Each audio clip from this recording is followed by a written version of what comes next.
The empty darkness of space lit up as the alien ship emerged. It was massive, shaped like a blade and covered in strange purple lights. Captain Samuel Wright stood on the bridge of his Earth ship and watched the screen with a tight feeling in his chest. After years of searching the stars for other life, humanity finally had its answer. They were not alone.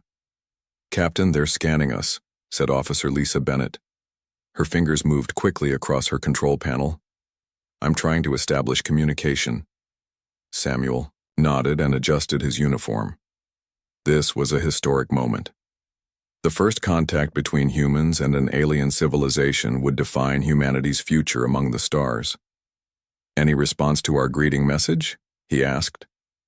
Lisa shook her head. "Nothing. Yet, sir." The alien vessel was unlike anything humans had built. It was at least 10 times larger than the biggest Earth ships. Its hull shimmered with materials unknown to Earth science. "Sir, there's movement. They're launching smaller ships," reported Jack Nelson, the weapons officer. Samuel watched as several smaller craft left the main ship. "Are they attack vessels?" "Unknown, sir, but they're heading toward Mars Colony." The Mars Colony was humanity's first permanent settlement beyond Earth. 2,000 people lived there now, including many families. Samuel felt his heart beat. "Faster. Try all frequencies again. Make it clear we want peaceful contact," he ordered. Lisa worked frantically at her station. "Broadcasting on all channels, sir. I've included simple math sequences and basic language primers." Minutes passed, with no response. The alien ships continued toward Mars. "Sir, I'm picking up energy readings from the smaller ships," Jack said, his voice tight with concern. "They're powering up something." Samuel grabbed the communication panel. "This is Captain Samuel Wright of the Earth Defense Fleet. We welcome peaceful contact. Please respond." The screen remained silent. The smaller alien ships now surrounded the Mars colony. "Energy spike," shouted Jack. "There." The flash came before he could finish. Even through the view screen and millions of miles away, the brightness made everyone on the bridge shield their eyes. When they looked again, the dome of the Mars colony was broken. Atmosphere vented into space like a white cloud. 327 people, whispered Lisa. There were 327 people in that section. Samuel gripped the arms of his chair so hard his knuckles turned white. "Get me Earth Command now." The next day, President Eleanor Garcia stood before the United Nations. Her normally neat hair was messy from a night without sleep. The bags under her eyes told the story of endless emergency meetings. "Citizens of Earth," she began, her voice steady despite everything. "Yesterday we made contact with an alien civilization. Their response was not the peaceful exchange we hoped for. In an unprovoked attack, they destroyed part of our Mars colony, taking the lives of over 300 innocent people." The room filled with angry shouts and cries of disbelief. Eleanor raised her hand for quiet. "1 hour ago, we received a message from the alien vessel. They identify themselves as the Xeraxian Empire. They have given us an ultimatum: surrender. Earth and all our colonies within 30 Earth days or face complete destruction." Silence fell over the assembly. "The Security Council has voted unanimously," Eleanor continued. "Earth will not surrender. We will defend our people, our planets, and our right to exist. As of this moment, we are at war." On the alien flagship, Supreme Overlord Krath received the human response with amusement. Standing over 7 feet tall with gray-blue skin and 4 arms, he looked at the human transmission with his 3 yellow eyes. "They refuse to submit," he told his commanders. "These humans choose extinction." His second-in-command, General Vrex, studied the data from their scans. "My lord, there are some unusual readings from their technology. They appear primitive, but there are elements we don't fully understand." Krath waved one of his 4 hands dismissively. "All species believe they are special until they meet the Empire. In 4,000 years of conquest, none have stood against us for long." "Of course, my lord," Vrex bowed. "I simply suggest caution. Our intelligence division notes that these humans show remarkable adaptability in their short history." "You worry too much, Vrex," Krath said. "Prepare the first wave. I want this system secured before the new cycle. These humans will make good, laborers in the mining colonies. Back on Earth, humanity prepared for war. In underground bases and secret facilities, scientists and engineers worked day and night. They studied the scans of the alien ships, looking for any weakness. Samuel's ship joined the growing defense fleet near Earth. From his viewpoint in orbit, he could see the changes happening on the planet below. Cities darkened at night to prevent easy targeting. Military bases hummed with activity. In her lab beneath the Rocky Mountains, engineer Olivia Martinez stared at a piece of debris recovered from Mars. It was a fragment of one of the smaller alien ships, damaged in the attack. "The energy signature is like nothing we've seen before," she told Dr. Alan Blackwood, who worked beside her. "But if we can understand it, maybe we can defend against it." Alan nodded, his tired eyes never leaving his microscope. "Their weapons technology is advanced but not magical. There's science behind it, and we can learn it." Outside the lab, military vehicles moved troops and equipment. The first alien attack had killed hundreds. Earth was determined there wouldn't be a second. In space, more Xeraxian ships arrived daily. A fleet was forming, massive and threatening. Against them, Earth ships looked small and fragile.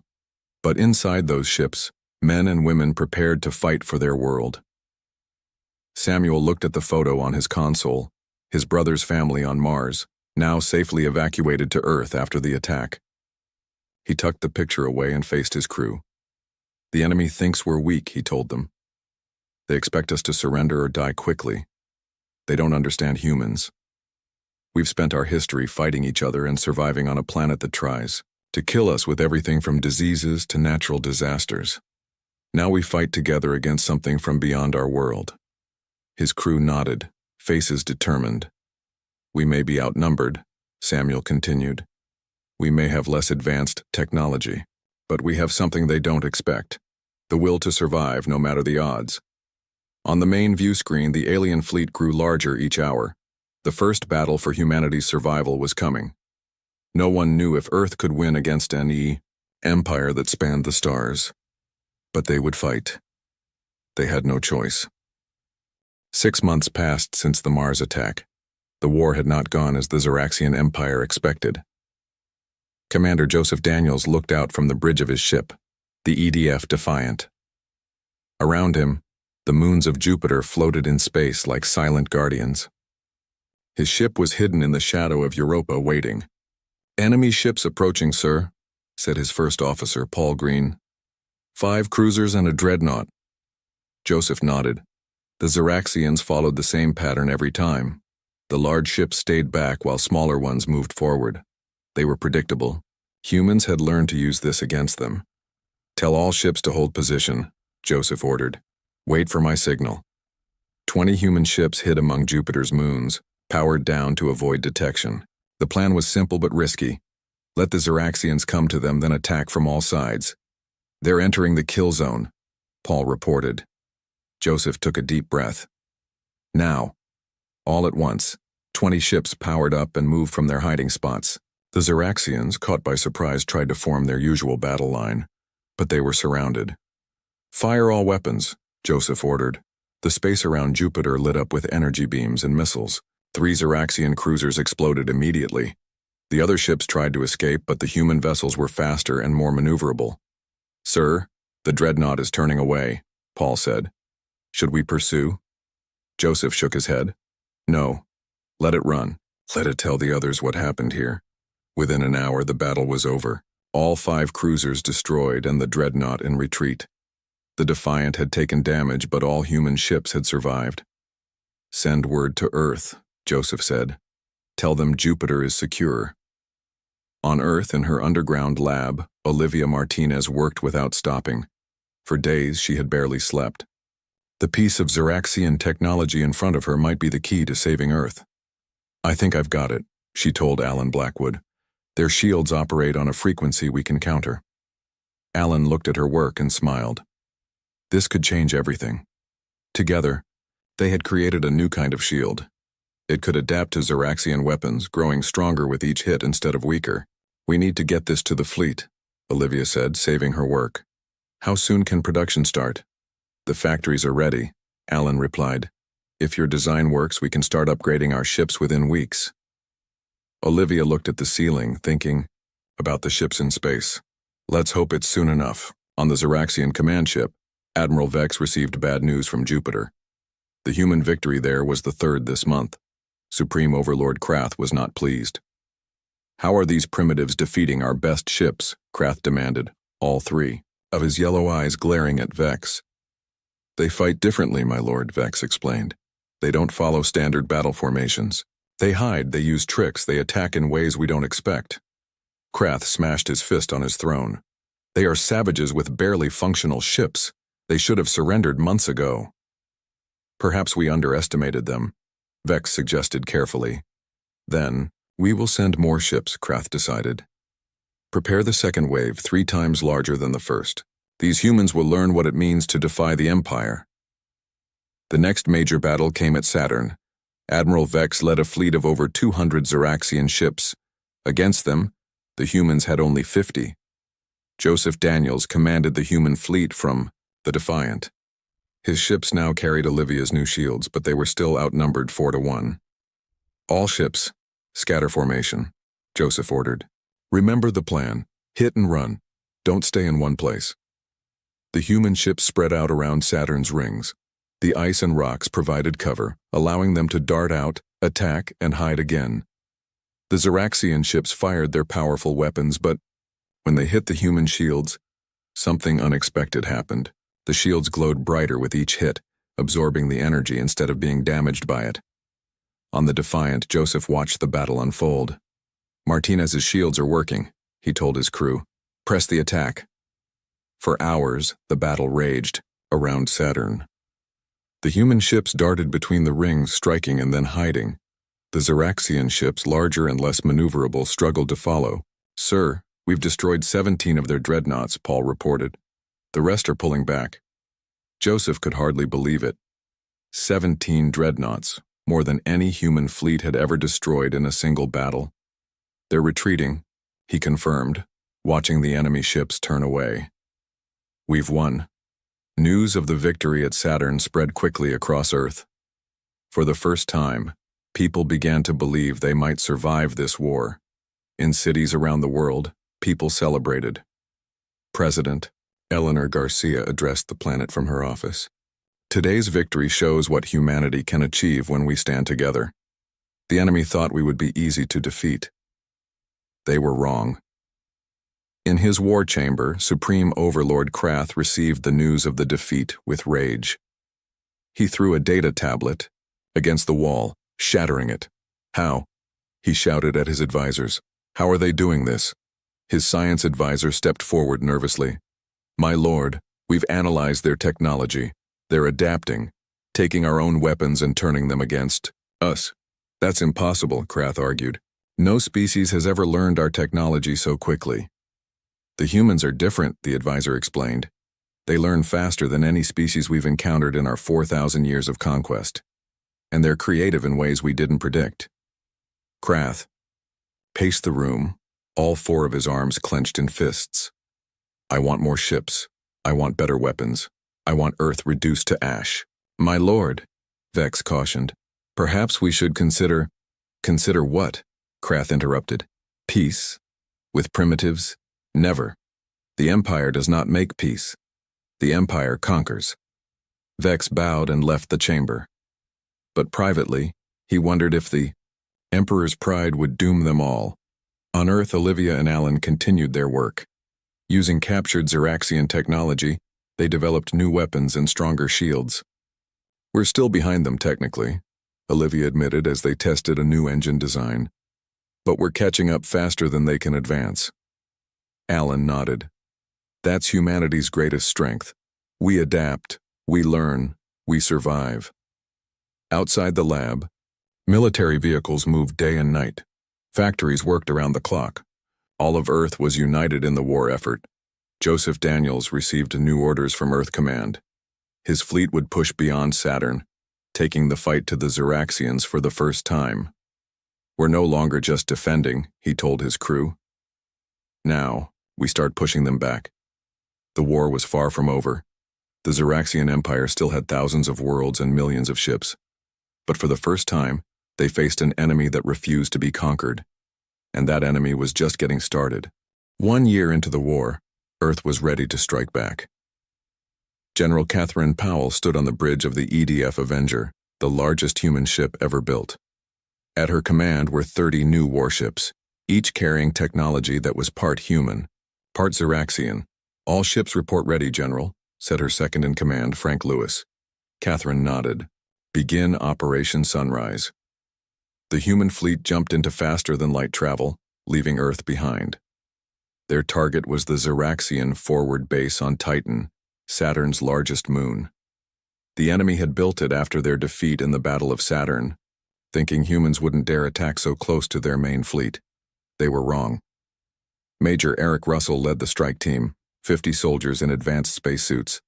While the fleet engaged the Xeraxian ships, his team would land on Titan and infiltrate the base. "Remember," he told his team as their shuttle approached, "we need their command codes and battle plans. Get in, get the data, get out." The shuttle landed silently on Titan's icy surface, 2 miles from the alien base. The team moved quickly across the frozen landscape. Titan's thick orange atmosphere hid them from orbital sensors. "Security looks light," Eric observed through his binoculars. "They don't expect us here." The team reached the base perimeter. 2 soldiers used cutting tools on the outer wall while others kept watch. Within minutes, they were inside. "Split into teams," Eric ordered. "Alpha team with me to the command center. Beta team to the communication hub. Delta team secure our exit." The humans moved through the alien base like shadows. The Xeraxians, overconfident, had minimal internal security. Eric's team reached the command center and quickly subdued the few guards present. "Download everything," Eric ordered as one of his tech specialists connected to the alien computers. "Every file, every plan, every communication." In the communication hub, Beta team did the same. Within 20 minutes, they had what they came for: complete access to Xeraxian strategic plans and communication networks. "All teams, mission complete," Eric announced. "Return to the shuttle." Above Titan, General Powell's fleet engaged the surprised Xeraxian defenders. The new human ships moved faster than the aliens expected, their weapons more powerful than before. "The Xeraxian flagship is attempting to retreat," Frank reported. "Let it go," Catherine decided. "I want them to tell their leaders what happened. Here." When Eric's team returned with the stolen data, Catherine ordered the fleet to withdraw. They had what they came for, and more importantly, they had shown the Empire that humans could strike anywhere. Back on Earth, diplomat-turned-spy Kelly Winters made contact with the Mororians, a species recently conquered by the Xeraxian Empire. Through a secret channel, she spoke with their leader. "My people have suffered under Xeraxian rule for 20 years, the Mororian leader told her. "We will help you fight them." "We need information," Kelly said. "Ship movements, weak points, anything that can help us." "We can do better than that," the Mororian promised. "We can sabotage their supply lines and provide you with their shield frequencies." This new alliance was exactly what Earth needed. The Mororians weren't the only ones. 6 other species, all under Xeraxian control, secretly reached out to humans. They saw Earth's resistance as their chance for freedom. Admiral Ryan Carter led the next major offensive, Operation Lighthouse. His fleet pushed beyond the solar system for the first time, attacking Xeraxian supply lines. "Their empire is too spread out," he explained to his captains before the mission.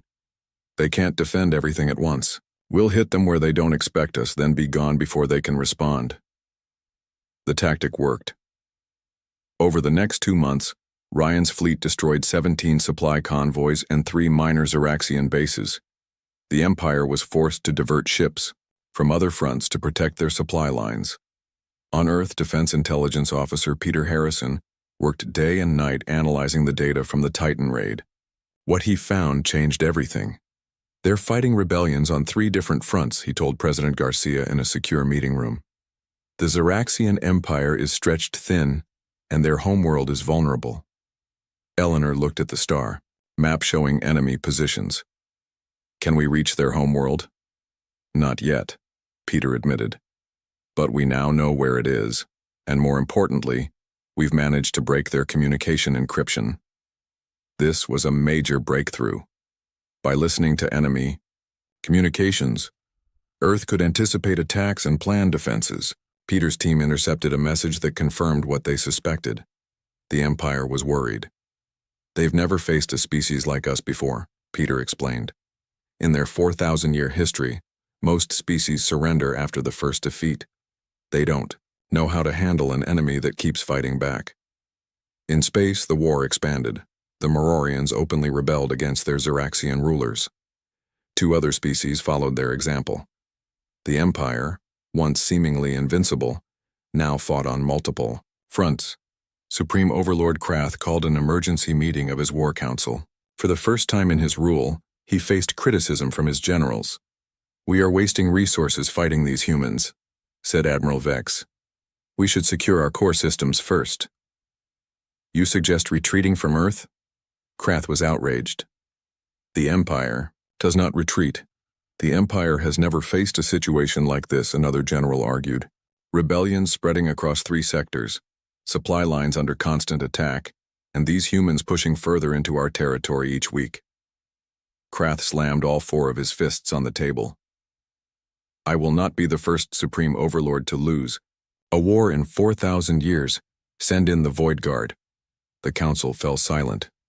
The Void Guard was the Empire's elite force, never used except in the most desperate circumstances. "My lord," Vex warned, "if we commit the Void Guard and still fail, we will have nothing left to defend the homeworld." "We will not fail," Krath insisted.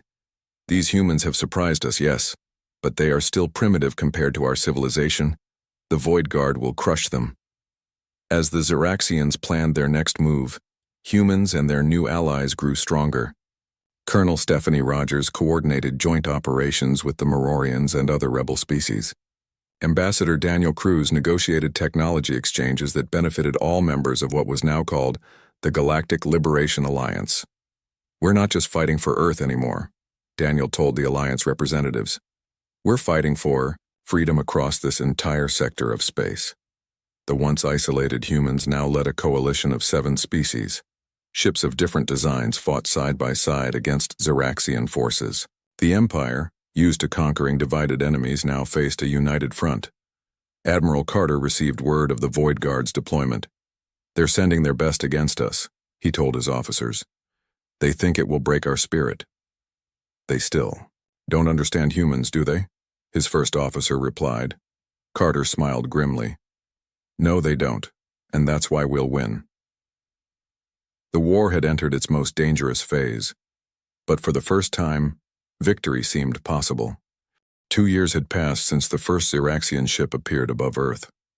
Now humans fought alongside 7 other alien species in what they called the Galactic Liberation Alliance.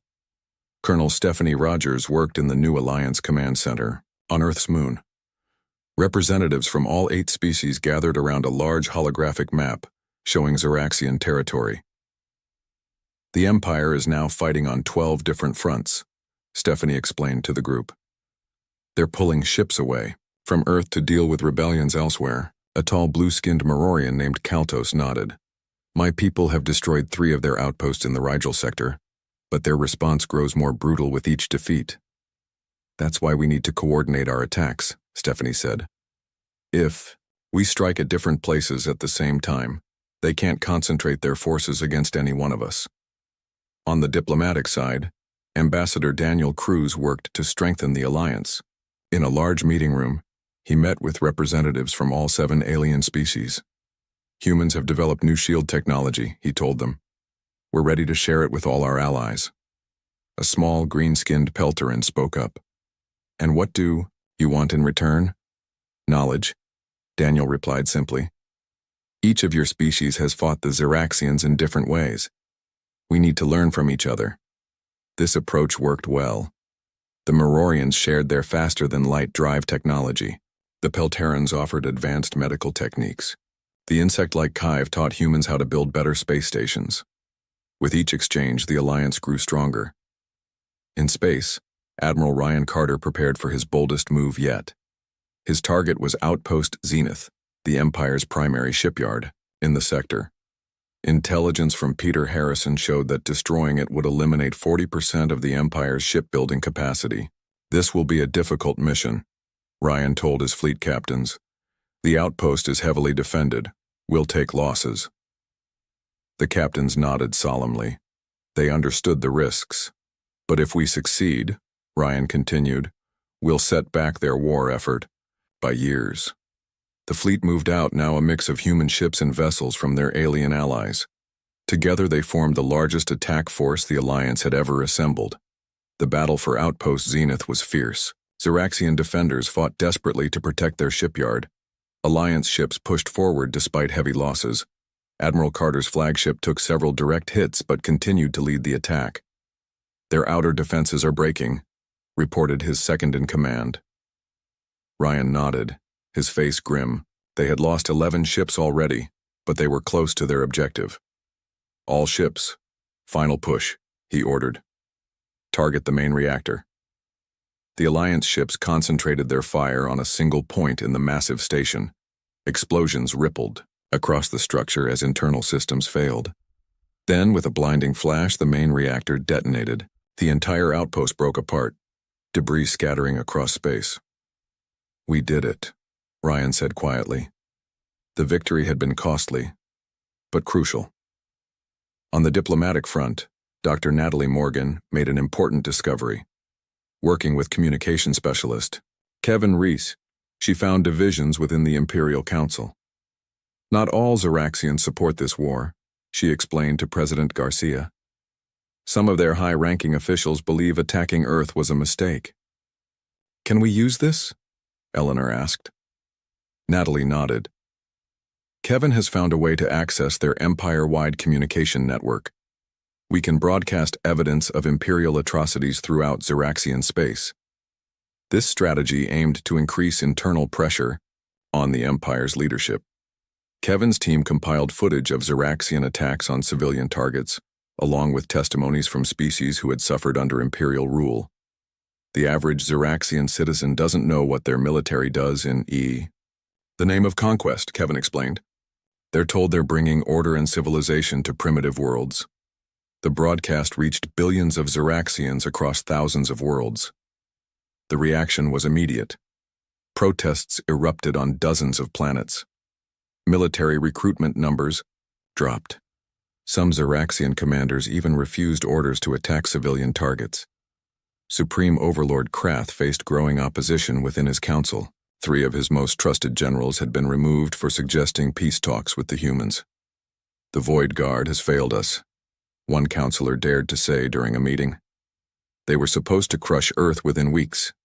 Instead, they lost half their ships in the Battle of Neptune's Ring. Krath's anger was terrible to witness. The Void Guard has never failed before.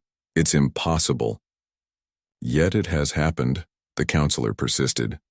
Our military faces equipment shortages for the first time in our history. Morale is at its lowest point in centuries. Perhaps it is time to consider. I will hear no talk of peace, Krath shouted. The Empire does not negotiate with lesser species. But the reality was becoming clear to everyone except Krath. The once mighty Zeraxian war machine was faltering.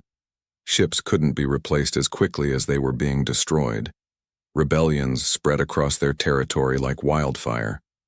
On Earth, General Catherine Powell received confirmation of their greatest victory yet. Her 5th Fleet had engaged the legendary Void Guard at Neptune's Ring and defeated them decisively. Their remaining ships are in full retreat, her intelligence officer reported. Catherine could hardly believe it. The Void Guard had never been defeated in 4,000 years of Imperial history. Any word from the Empire? She asked. Nothing official, the officer replied. But our spies report chaos in their high command. Some are calling for Krath's removal. This was unprecedented. No Supreme Overlord had ever been challenged during wartime. In his palace on the Zeraxian homeworld, Krath sensed the growing threat. His most loyal guards now watched him with uncertain eyes. Whispers of rebellion reached his ears. I will not be defeated by primitives, he raged to his empty throne room. Most of his advisors had abandoned him. That night, As Krath slept, his own personal guards entered his chamber. They had served him loyally for decades, but now they served the Empire first. 4 silent shots from energy weapons ended the rule of Supreme Overlord Krath. By morning, a new leader had taken control. Imperial Regent Nyx addressed the Council with a different message. For 4,000 years, the Empire has conquered without question, she said. But these humans and their allies have shown us something we have never seen before, a force that grows stronger from conflict rather than weaker. The Council members listened in stunned silence. The Empire can adapt too, Nyx continued. We must secure our core systems and end this costly war. I am sending a message to Earth. We will offer a ceasefire. Across human and Alliance territory, the news spread quickly. The Zeraxian Empire, which had never backed down from a fight in its entire history, was asking for peace. President Garcia received the message in her office. After reading it, she looked up at her advisors. They want to talk, she said simply. After 2 years of war, they're ready for peace. The path ahead would not be easy. Trust between the species was nearly non-existent, but for the first time, there was hope that the fighting might end. Humanity had achieved what no other species had done in 4,000 years. They had fought the Empire to a standstill, and then pushed it back. 3 years after the Zeraxians attacked Mars, representatives from both sides met on neutral ground.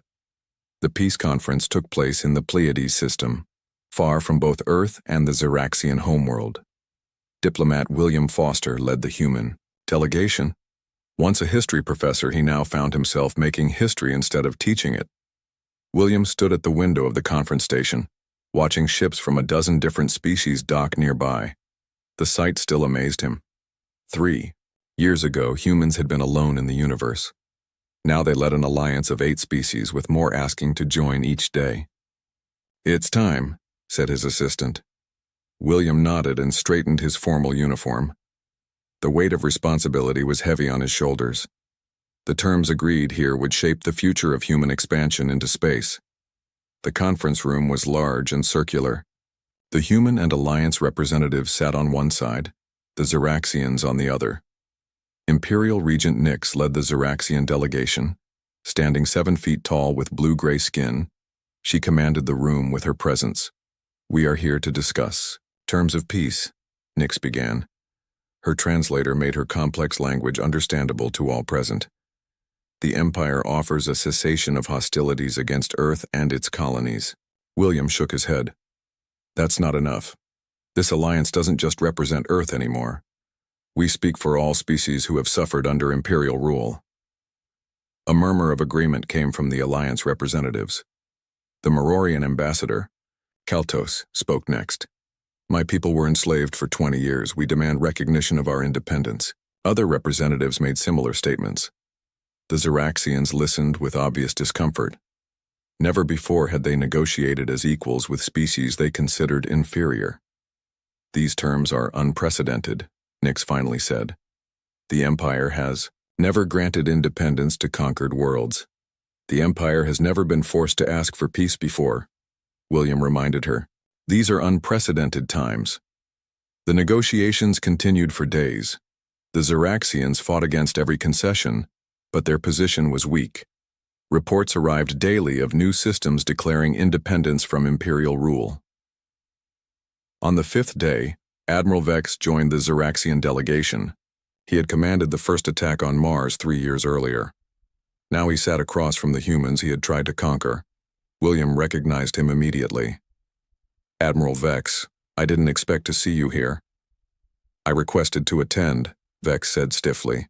I wanted to see these humans who defeated the Void Guard. During a break in the talks, Vex approached William privately. You should have been easy to conquer, he said. Your technology was primitive, your military small. William smiled slightly. You made a common mistake. You judged us by our technology, not by our nature. What do you mean? Vex asked. Humans have been fighting each other for thousands of years. We survived ice ages, plagues, and disasters. Every time we faced extinction, we adapted and came back stronger. William looked directly at Vex. You weren't just fighting our ships and weapons. You were fighting our entire history of survival. Vex considered this. The Empire has much to learn about your species. That's what peace is for, William replied. On the 7th day, the treaty was ready. Its terms were indeed unprecedented. First, the Xeraxian Empire would pay reparations for the Mars attack and other civilian casualties. Second, Earth and all Alliance worlds would be recognized as fully independent and sovereign. Third, a buffer zone would be established between Earth and Imperial space, with free passage guaranteed for all peaceful ships. Fourth, a joint council would be formed to resolve future disputes without war. This is the end of the Xeraxian Empire as we have known it for 4 millennia, Nick said as she prepared to sign. But perhaps it is the beginning of something better. William signed for Earth, followed by the representatives of the other Alliance species. Last to sign was Admiral Vex, who had once commanded the invasion fleet.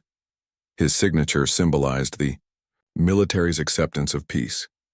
When the ceremony ended, William sent a simple message to Earth: peace secured. The news spread quickly across human territory, streets filled with celebrating people. After 3 years of war and uncertainty, humanity had not just survived. They had changed the course of galactic history. President Eleanor Garcia addressed the United Nations one last time before her term ended. 3 years ago, we faced extinction, she said. Today, we have not only secured our right to exist, but helped free countless other species from imperial rule. Humanity has proven itself to the galaxy.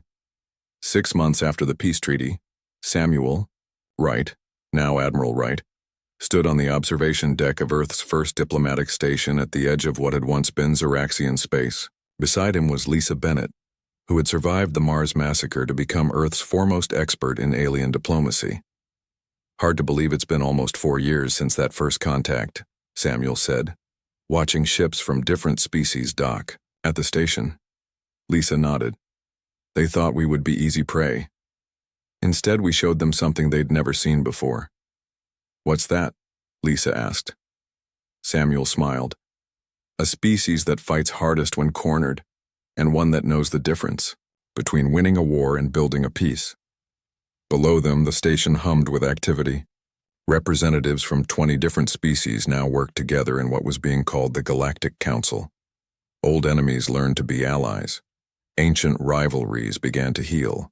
On Earth, Olivia Martinez and Alan Blackwood led the new interspecies technology exchange. Advances that would have taken centuries developed in months as different species shared their knowledge. We're learning faster than ever before, Olivia told a group of students at the newly established Space Academy. The Xeraxians spent 4,000 years conquering. We'll spend the next 4,000 exploring and building instead. Joseph Daniels, the hero of Jupiter and Saturn, now commanded Earth's defense fleet. But his ships rarely saw action anymore. Instead, they escorted scientific missions and protected trade routes. Some days I miss the excitement, he confessed to his first officer, Paul. But I prefer peace. Paul nodded. The cadets still ask for stories about the war. Tell them the important part wasn't the fighting, Joseph said. It was what we were fighting for. In her lab, Dr. Natalie Morgan studied the history of the Xeraxian Empire. They conquered for 4,000 years because no one ever showed them a better way, she explained to Kevin Reese. Now they're learning there's more to civilization than domination. The Xeraxians themselves were changing. Young Xeraxians traveled to Earth as students and diplomats eager to understand the species that had done the impossible. The Empire had declared war on humans, then begged for a ceasefire. But the story didn't end there. What had begun with a misunderstanding and a massacre was transforming into something unexpected, a new era of cooperation and discovery. As Admiral Wright liked to remind new recruits, we weren't the strongest or the most advanced, but we were the most stubborn, the most adaptive, and in the end, the most hopeful. In the vastness of space, that hope now spread from world to world, a legacy more powerful than any empire. They called us reckless, unpredictable, dangerous, so they built walls to hold us back. But what they didn't understand was that humans don't break under pressure. We evolve. And when the stars tried to cage us, we didn't just break free. We changed the galaxy forever. Before we dive into this story of rebellion, redemption, and the rise of humanity among the stars, make sure you're subscribed, because this is where legends are born. Dr. Alira Voss pressed her forehead against the frosted alloy wall of the observatory. Beyond the curved glass, the void stretched endlessly, stars blinking like ancient eyes. Etherhold Station drifted in the blackness, an isolated shard of steel light years from Terra, and even farther from salvation. For 3 long rotations around the local star, she had cataloged alien biosignatures with obsessive precision. But now, something had shifted, something deeply wrong. The readings on her holoslate confirmed a pattern that had haunted her thoughts for weeks. Every Terran settlement in this quadrant, each one, was encircled by what the Interstellar Accord referred to as stability fields. Officially, these shimmering energy veils were designed to shield humans from volatile radiation bands and predatory xenofauna. But Alira had seen too much, done the math too often. The veils weren't shields. They were cells, containment fences woven from light and energy, confining her people like specimens in a galactic zoo. The radiation warnings were fabrications. The monstrous creatures, carefully seeded legends. The Accord wasn't protecting humanity. It was quarantining them. Footsteps echoed behind her. She turned to find Commander Thane Drayle moving quietly down the corridor. His flight jacket hung open, and weariness clouded his features. He captained the Solace's Edge, one of the rare Terran crafts permitted intercolony passage. And maybe, just maybe, the only soul aboard Etherhold who might not dismiss her truth as madness. "You look like someone disassembled your last working beacon," Thane quipped, but the humor died the instant he caught her expression. "I need you to see this," Alira said, voice tight. "What I'm about to show you will rewire everything you believe about the Accord." She handed over the slate. Thane's brow furrowed as he scanned the cascading data. He was sharp, one of the best. It didn't take long for comprehension to crash through his features like a shockwave. He lowered himself onto a steel bench, silent. "They've locked us in," he murmured. "All of us. Every outpost. Every habitat. Sealed in." Alira nodded slowly. "I've accessed archived signal logs, too. Surveillance timestamps. They've been monitoring us since our first solar breach.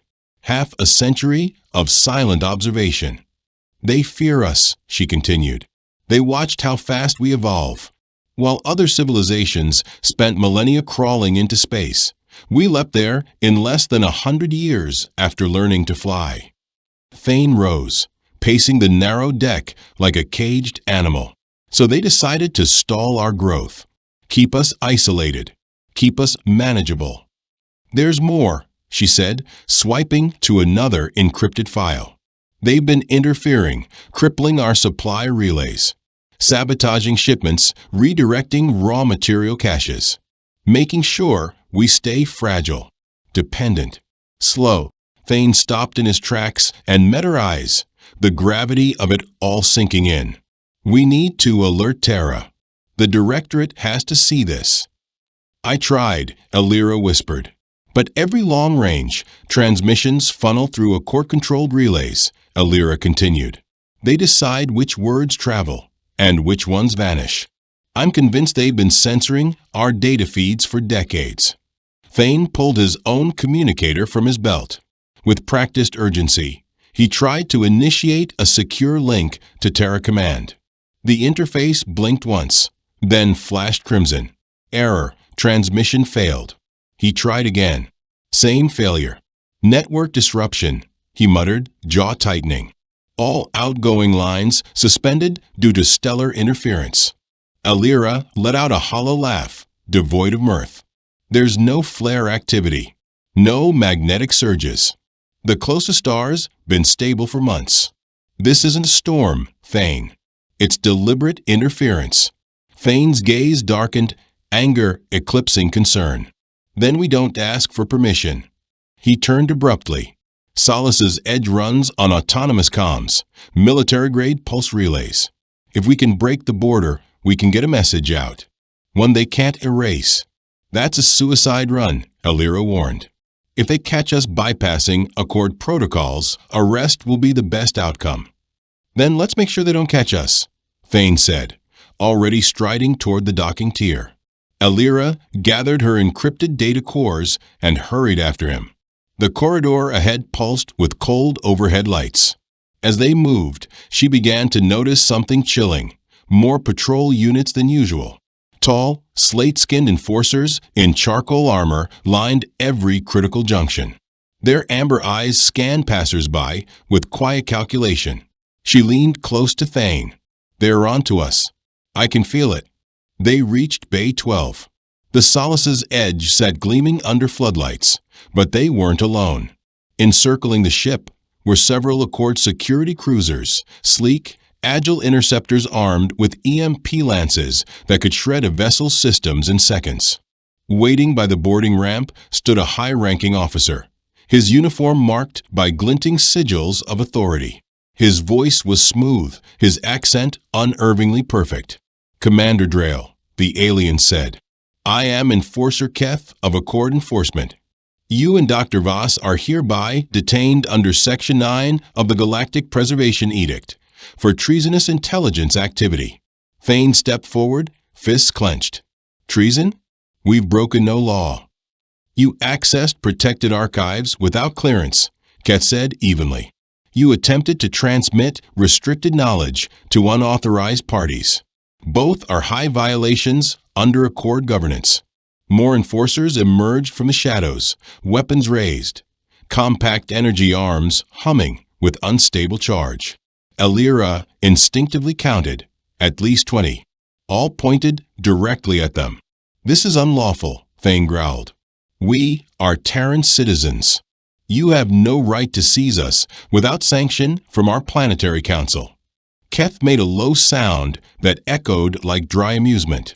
"Commander, your leadership ratified the Integration Covenant 4 decades ago. In doing so, they granted us jurisdiction over all Terran operations within Accord territories." Alira's stomach turned to ice. The Covenant was real, yes, but something in her had always doubted its clarity. Now, faced with the truth, her worst fears crystallized. Earth hadn't signed a treaty. It had signed a trap. What had been presented as a mutual protection pact was, in truth, a leash, one that gave the Accord lawful dominion over every human soul who dared venture beyond Earth's skies. The enforcers advanced, silent and expressionless. Their weapons remained fixed on Alira and Thane, now close enough to strike. "You will come with us," Enforcer Keth intoned. "You will be detained until tribunal proceedings. Your vessel will be seized for analysis."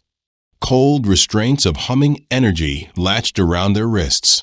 As they were marched away, Alira glanced back toward Solace's edge.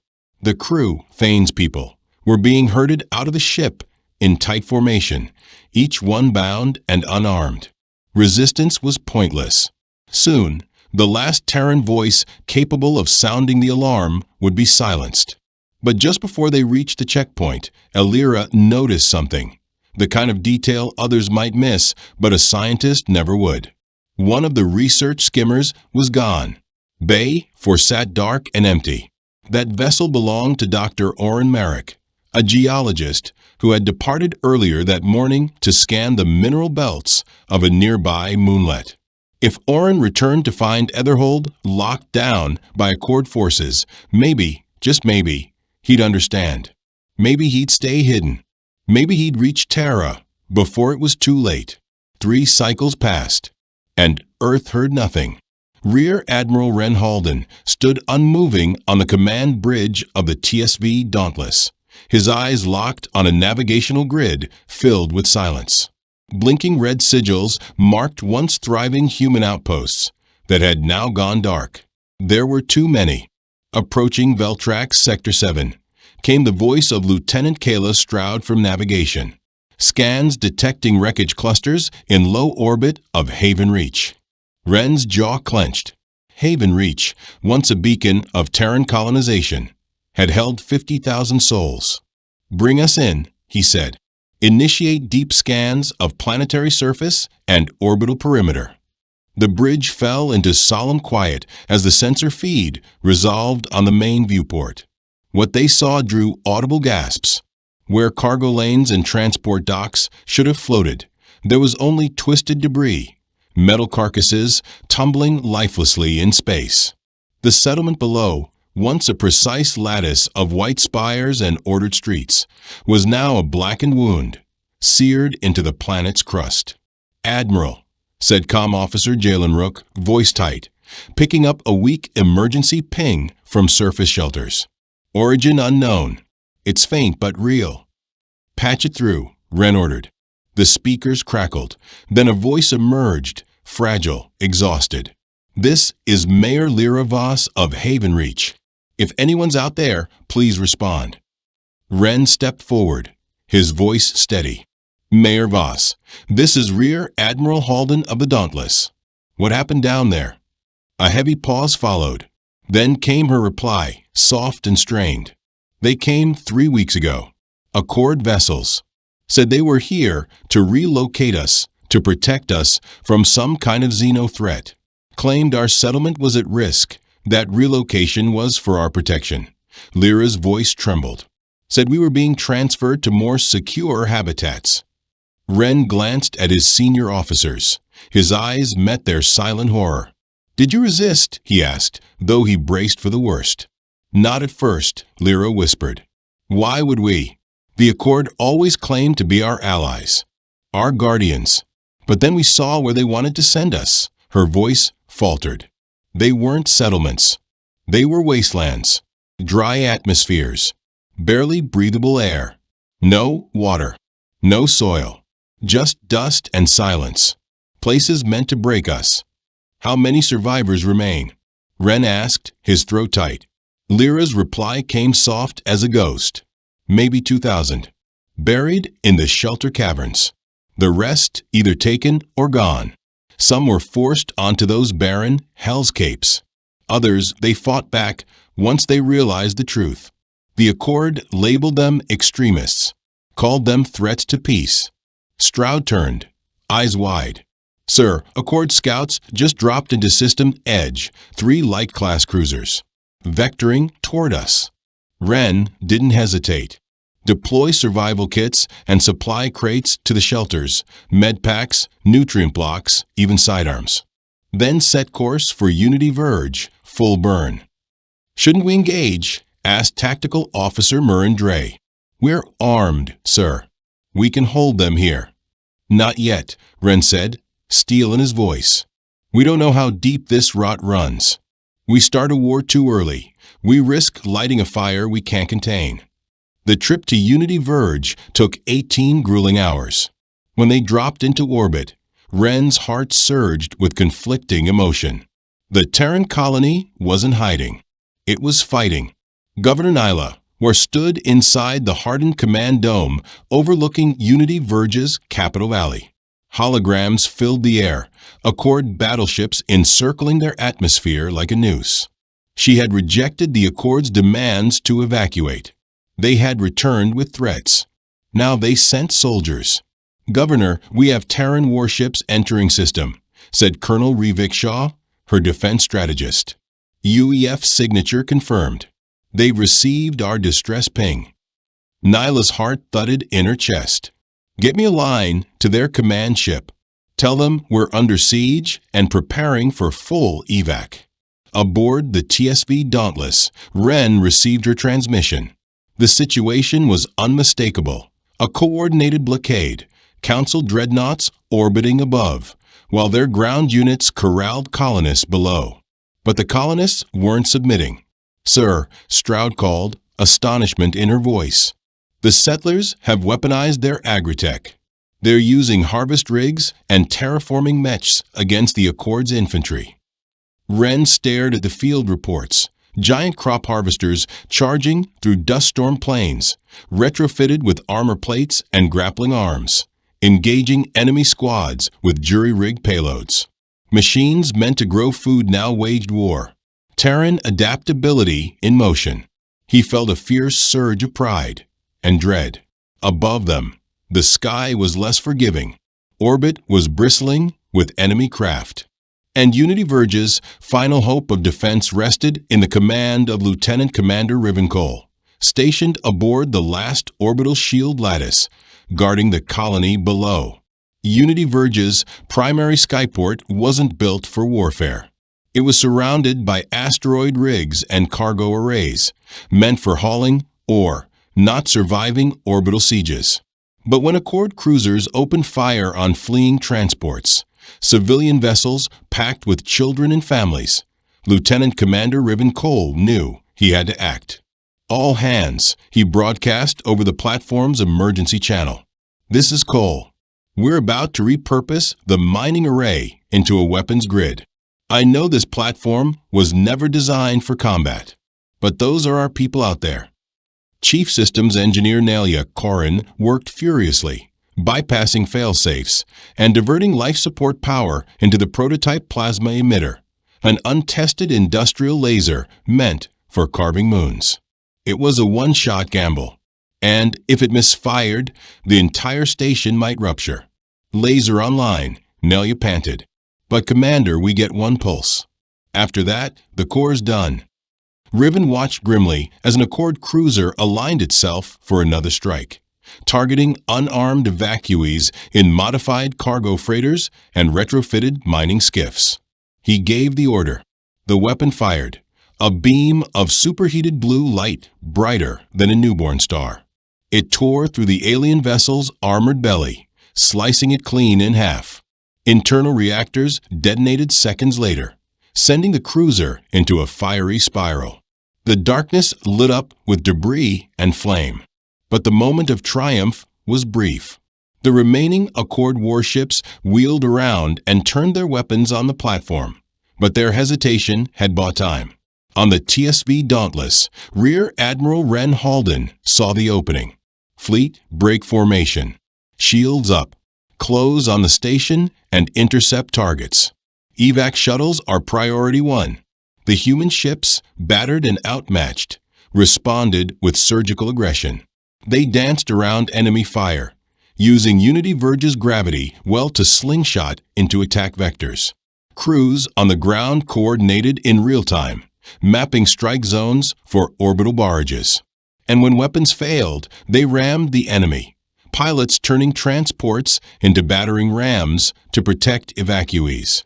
When the smoke cleared, 2 Accord cruisers were in pieces. A third drifted, its propulsion gutted.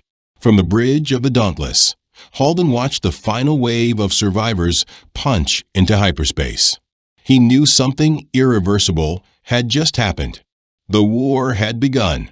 Humanity and the Accord were no longer allies. But more than war had ignited that day. The impossible had occurred. The Terrans had won.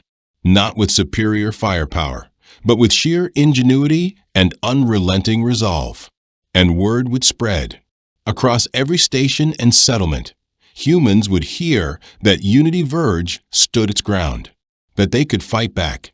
And the Accord was about to learn what happened when you backed a defiant species into a corner. 6 months later, the war was burning across the stars. Humanity had learned the bitter truth, one they had feared from the beginning. The Accord had fleets beyond counting, weaponry that dwarfed Terran arsenals, and alliances spanning half the known galaxy. Colonies were falling, one after another. On the bridge of the ISS Valorbound, Commander Kalestrix stood before a pulsing star map filled with threat icons and intercepted fleet movements. The picture it painted was clear. Humanity was outnumbered, outgunned, outmaneuvered, and the only way to win now was to stop playing by the rules. 20-to-1 odds weren't just bleak, they were a death sentence. But Commander Kalestrix didn't flinch. She'd spent years immersed in xenopsychology, dissecting the minds of alien warlords and interspecies doctrine. And she'd found something unusual. They think like calculators, she said during a secure call with Admiral Ren Halden aboard the Dauntless. Accord tacticians are meticulous, predictable, locked into traditions that haven't changed in millennia. And us? Ren asked. Kale's lips curled into a grim half-smile. We're madness in motion. We improvise. We defy reason. We turn suicide into strategy. Maybe it's time we stop hiding that. The first proving ground for her theory came at the fractured mining hub orbiting Titanes 7. Captain Ryan Vance, commanding the corvette Crucible, received a direct evacuation order ahead of incoming Accord forces. But he had something else in mind. Attention crew. Vance's voice crackled through the ship's comms. We're going to breach compartments C through F. On purpose. Suit up. We're turning vacuum into our battleground. To his crew, it sounded like insanity, but they trusted him. Within the hour, the Crucible drifted like a wounded beast, hull ruptured and lights dead. When Accord breachers docked, expecting to capture a disabled wreck, they entered silent, airless corridors. Waiting for them were Terran Marines. The invaders were Zelkari, methane-breathing warriors clad in reinforced envirosuits, conditioned for harsh worlds but reliant on tech to survive space. They'd never faced adversaries who chose vacuum. Vance's Marines moved with spectral precision, no drag, no noise. They launched from bulkheads, floated through zero-G, and fired kinetic rounds that tore through the dark with pinpoint accuracy. When a suit ripped, they patched it mid-combat. They didn't retreat. They adapted. The Zelkari fell back in chaos, their systems unable to process what was happening. Their tactical databases had no entry for enemies who weaponized their own ship by removing life support. Word of Titanes. 7 spread like wildfire through Terran ranks. Unpredictability was now strategy. Across the sector, captains began crafting new doctrines rooted not in strength, but in psychological misdirection, chaos, and adaptation. On the industrial world of Iron Soul, once known as New Pittsburgh, Chief Systems Architect Darren Holt faced a different disaster. Accord ground forces had landed with orders to wipe out every manufacturing node. Holt had no soldiers, no weapons, but he had a planet full of machines. Emergency assembly began in underground control nodes. We're not evacuating, Holt declared to factory leads. We're mobilizing. Every diggerbot, every refinery drone, every welding arm.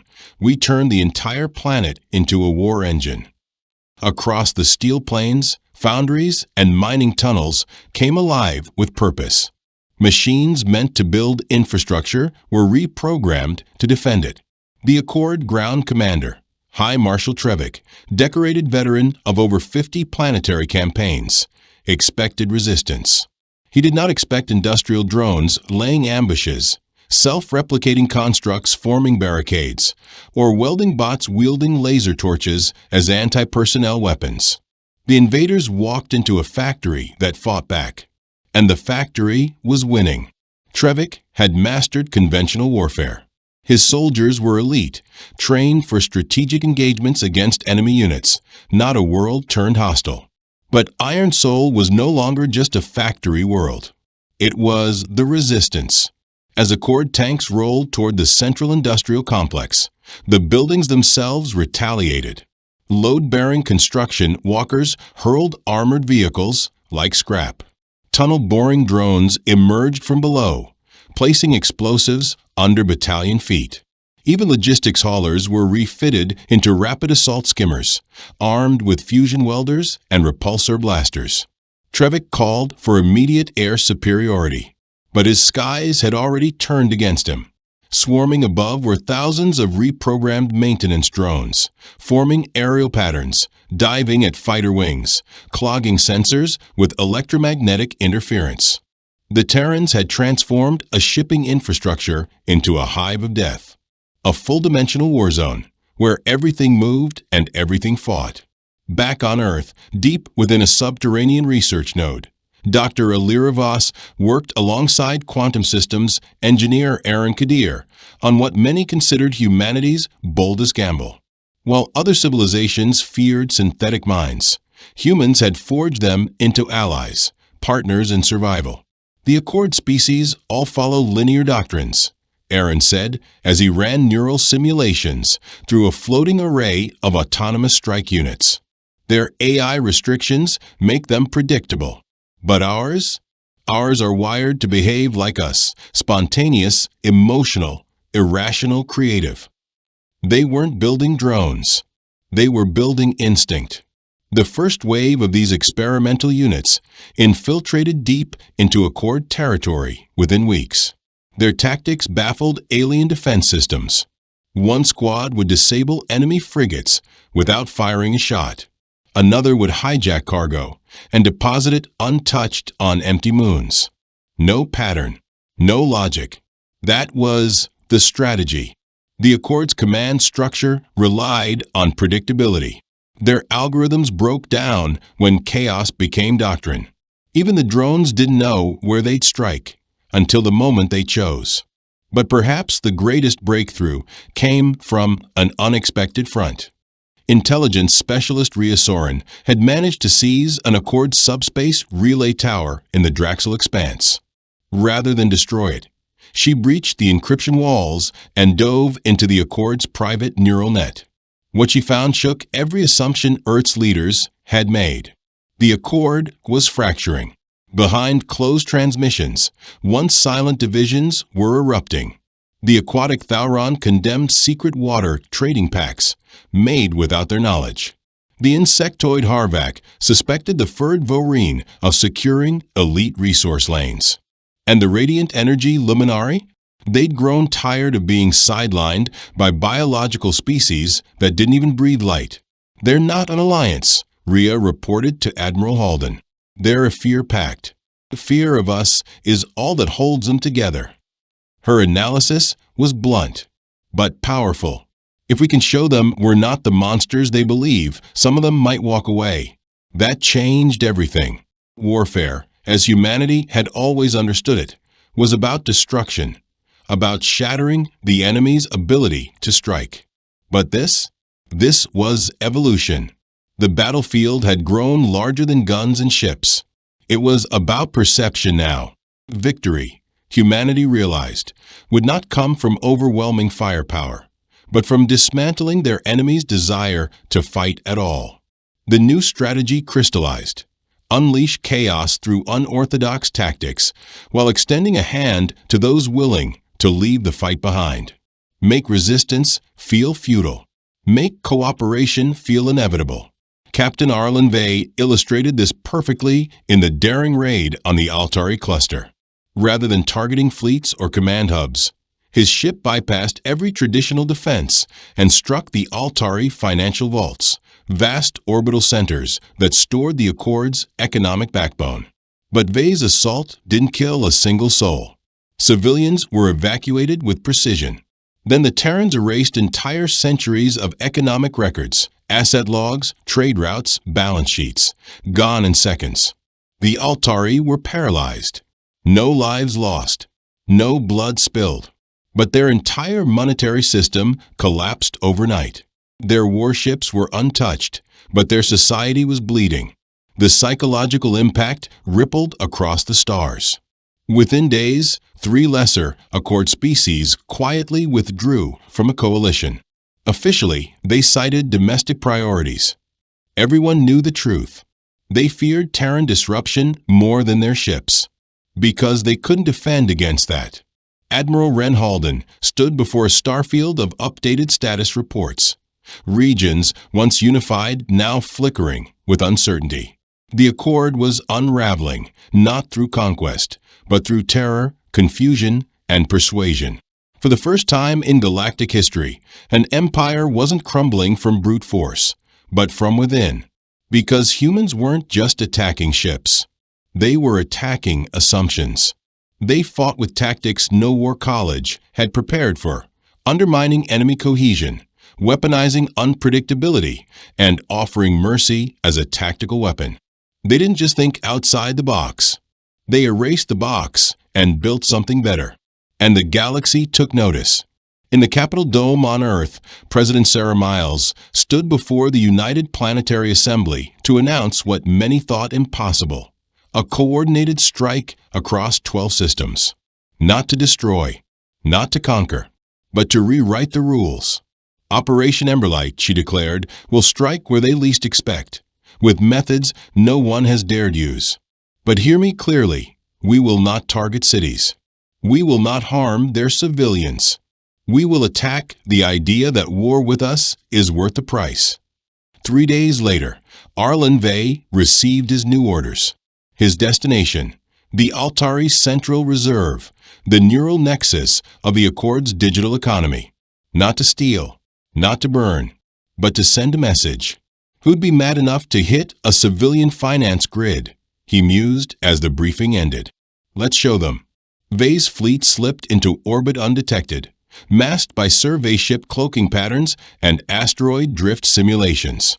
The Altari, long reliant on Accord defense protocols, had virtually no anti-spacecraft defenses of their own. They never thought war could reach them. They were wrong. Vey's strike team touched down near the reserve at twilight. The spire loomed over the skyline, sleek, glass-like, humming with planetary economic data. Inside, untold numbers of lives depended on what it held. And it was about to become the front line of a war no one expected. The vault beneath the Altari Reserve didn't just store credits. It housed the quantum processors that ran half the known galaxy's economy. Destroying it would plunge dozens of worlds into chaos. So instead, they copied everything. Please remain calm, Captain Arlen Vey announced. His voice translated into dozens of dialects as it echoed through the domed financial hall. This is not a robbery. It's a revelation.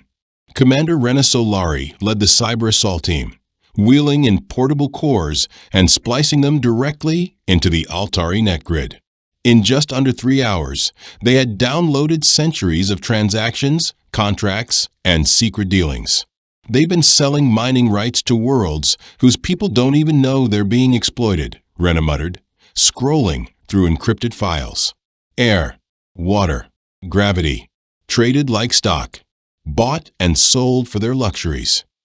Arlen watched as the final data packet locked into the drive. He nodded. Time to vanish. Before they left, they carefully placed dozens of signal nodes, tiny devices embedded throughout the reserve. Not destructive, just loud. In exactly 24 hours, they would begin transmitting the entire data cache. Not to one location, but to all of them. And Vey's team wasn't alone. That night, 11 other Terran teams launched synchronized strikes. Captain Sela Von infiltrated the Accord's legal nexus, duplicating hidden court rulings and sealed indictments. Lieutenant Orion Malik sliced into their military subnetworks, recording private calls between generals plotting to instigate wars between member species. But the most critical mission fell to Rena Solari herself. She led a deep insertion squad to the heart of the Accord's media control grid on the information world of Voxterra Prime, a planet-sized broadcast hub. It was here the Accord shaped truth into fiction. They've painted us as nightmares, Rena briefed her squad, crouched inside a service tunnel beneath the tower. Savages. Invaders. But tonight, we flipped the lens. The complex was fortified, walls of alloy, patrols of armed guards. But the guards were looking for tanks and drop pods, not janitors. Dressed as maintenance crews, Rena's team walked right through the front gates. By the time anyone realized the deception, they had already accessed the master relay. For 6 hours, every screen in the Accord's reach, every datapad, news drone, and public holowall broadcast a different message. The truth. Footage of Terran cities annihilated under the guise of relocation. Council treasury files revealing how destruction had become profit. Audio of diplomats laughing over famine quotas and manipulated trade embargoes. It was undeniable. The Accord had not been preserving peace. It had been curating obedience. The insectoid Hervik saw the falsified food reports, starvation quotas designed to control their birth rates. The aquatic Nirellans watched in horror as proof surfaced that their oceans had been auctioned to finance floating palaces for mammalian bureaucrats. And the Luminari discovered that what they believed was the slow fading of their home star was not nature, but a programmed decay, engineered over generations to weaken them. Entire species wept in silence. Others howled with rage. 1,000 years of order was collapsing in real time, not because of a fleet, but because of the truth. The sabotage hadn't just exposed the Council's corruption. It had shattered its control. By dawn, the Thraxian hegemony had formally withdrawn. Their diplomats condemned the Council's manipulation and walked out of alliance chambers without a word. The Nautolan deep clades followed within hours. By the end of the week, half the Accord's core members had seceded or declared neutrality. Watching his empire fracture, Supreme Marshal Rax Sex summoned his final war council aboard the dreadnought Vigilance Prime. "If politics have failed," he growled, "then we end this rebellion with fire. Their worlds will burn." He mobilized every remaining cruiser under his command and charted a direct course for Gateway Verge, the boundary station that guarded the path to Earth. Waiting there was the largest Terran fleet ever constructed. They were outnumbered 3-1. Inside the Resolute Dawn, Admiral Ren Halden stood silently, watching the stars fill with enemy signatures. "Accord ships entering sensor perimeter," said Lieutenant J.L. Torin. All vessels moving into standard siege formation.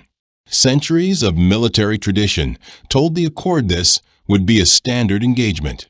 A clash of formations. Clean. Predictable. They were wrong. "All hands," Ren spoke into the fleet-wide channel. "Chaos protocol is green. Break pattern. Make them guess." The Terran formation exploded outward, dispersing into spirals, wedges, loops.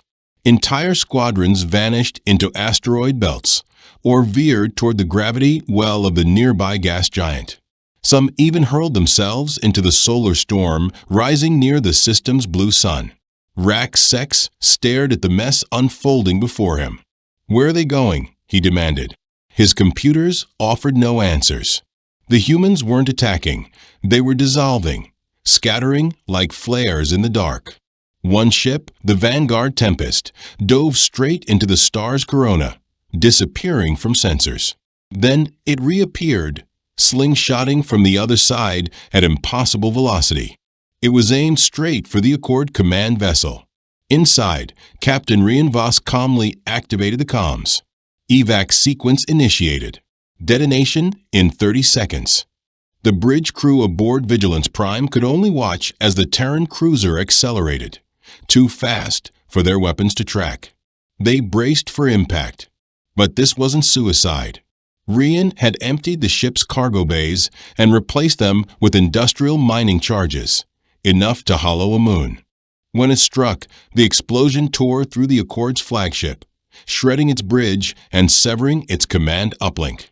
Marshal Sex was thrown to the floor. His fleet, the largest remaining in the galaxy, was now blind. The battle descended into chaos.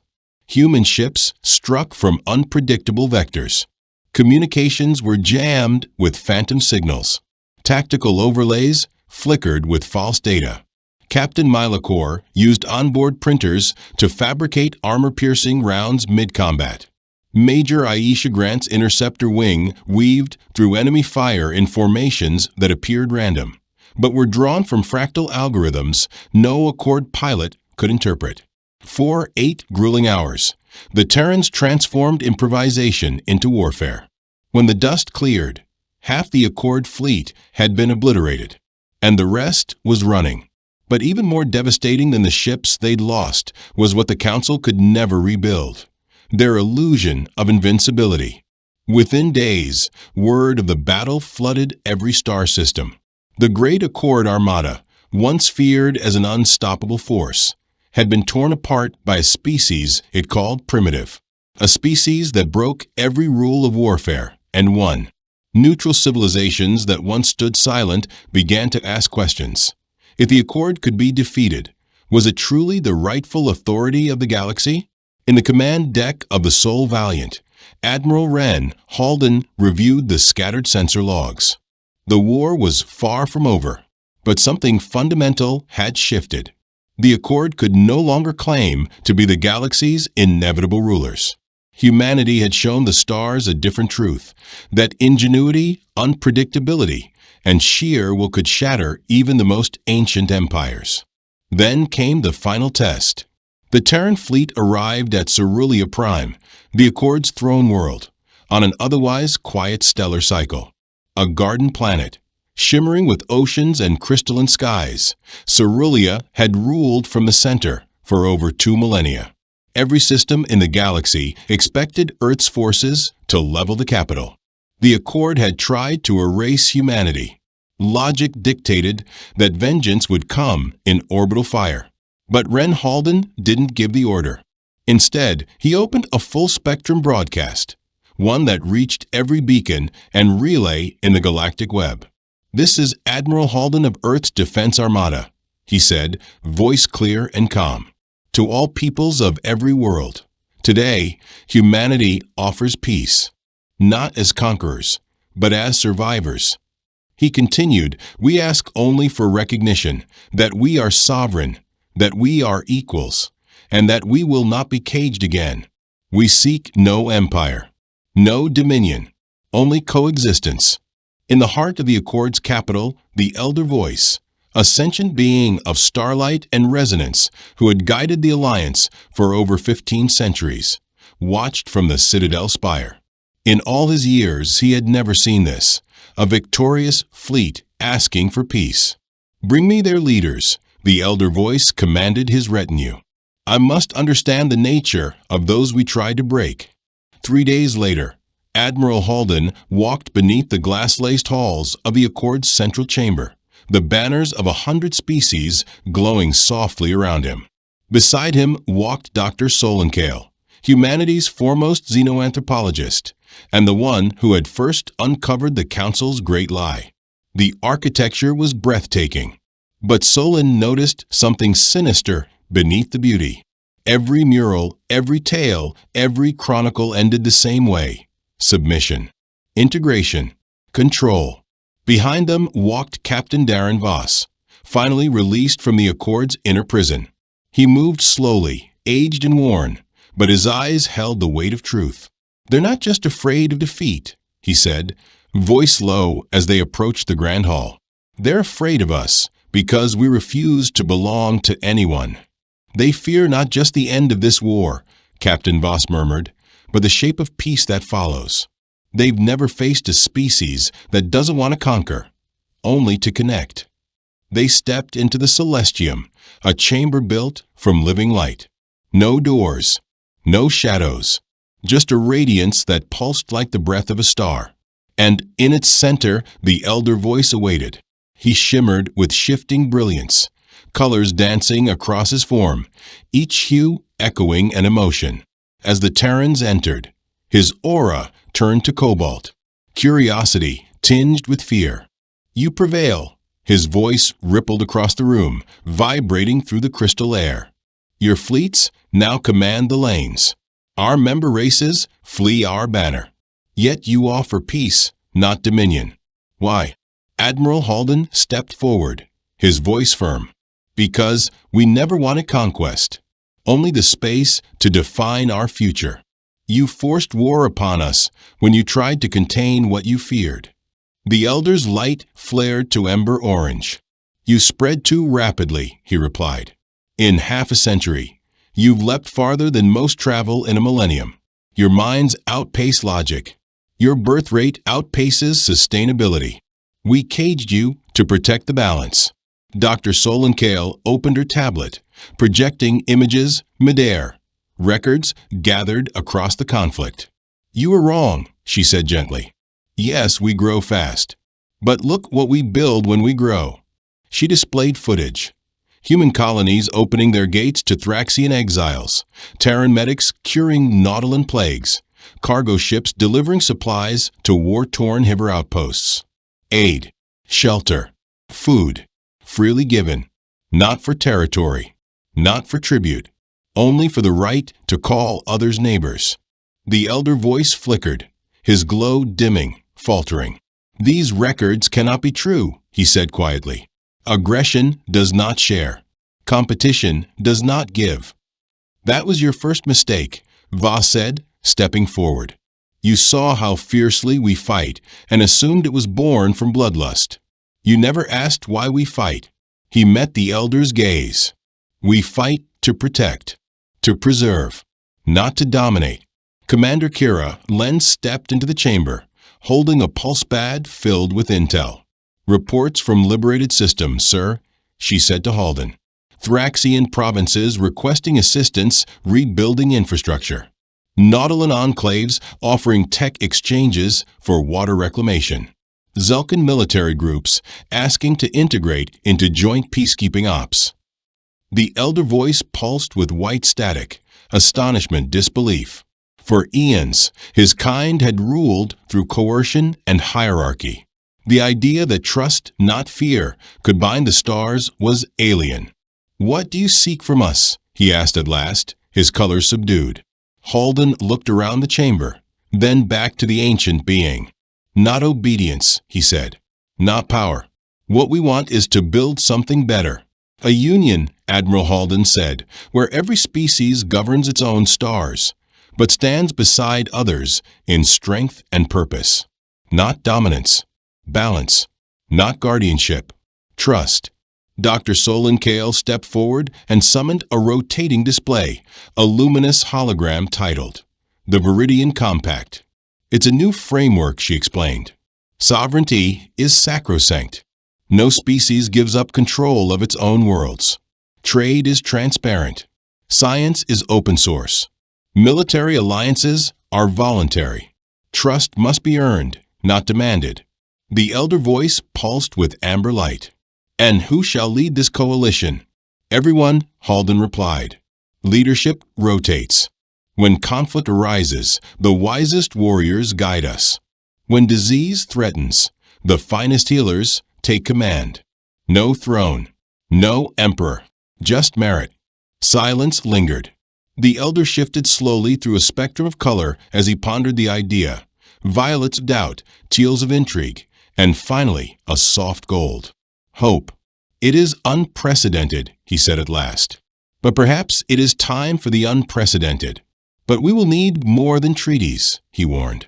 The fear remains. The stories we told of your kind's violence still echo.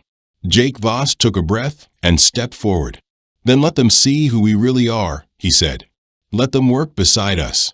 Not as subjects or suspects, but neighbors, colleagues, friends. Start cultural exchanges, joint missions. Let truth replace fear, one encounter at a time. And so the rebuilding began. Across the stars, the galaxy watched in cautious awe.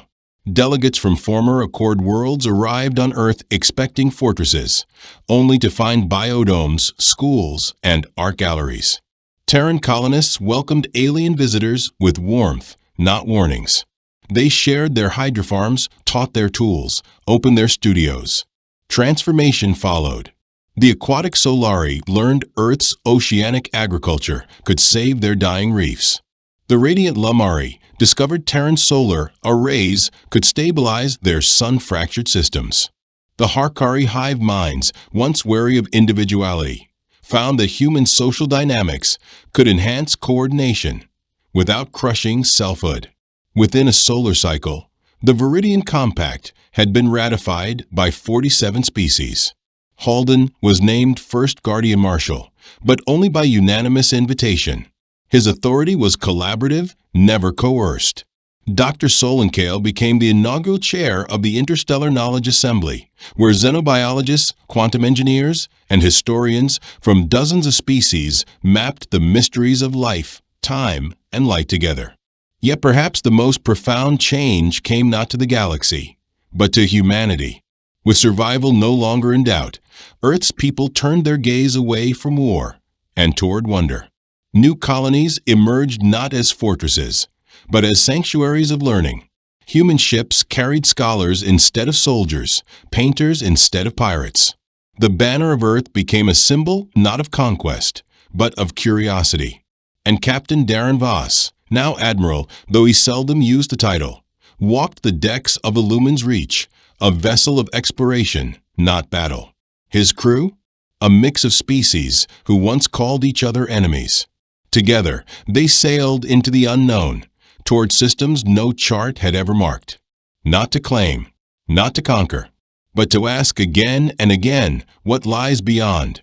Commodore Arlen Dax stood on the observation bridge of the Astrolese Dawn, the first vessel of its kind, crewed by a tapestry of worlds, bound not by treaties, but shared purpose. As they approached the edge of an uncharted star system, the hum of anticipation echoed through the ship. He glanced toward his Thraxian science officer, whose silver eyes shimmered with anticipation. "It's strange, isn't it?" Dax murmured. "The council tried to cage us, said we were too volatile, too wild to be trusted. All we ever asked for was the sky." He smiled faintly, and once we had it, that fire inside us calmed.